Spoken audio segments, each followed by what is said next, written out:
दर्शक बंधु आपण माने कौन जानिछन्ते कि जे विश्वर सबुठारु उच्चतम बुद्ध प्रतिमूर्ति चीन रो सिचुआन प्रदेशर लिसान सहर रे अछि बोली।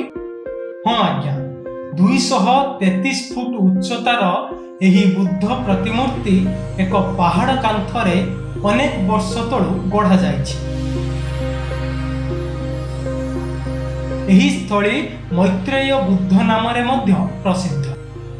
सूचना थाउ कि एही पहाड़ देई 3टी नदी प्रवाहित हेउथिबा बेले नदी रे डंगा चलाइबा अत्यंत विपदजनक थिला।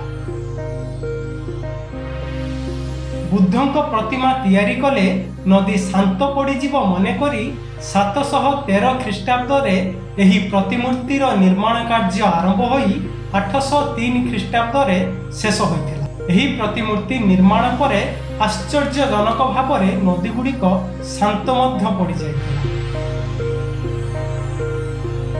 दर्शक बंधु, आपण माने जदि हमर एही वीडियो को फेसबुक रे देखुचंती पेज को लाइक एवं शेयर करंतु। जदि यूट्यूब रे देखुचंती चैनल को सब्सक्राइब करंतु। एपरी आहुरी अधिकरु अधिक वीडियो देखिबा पई आम सह जोड़ी रहु।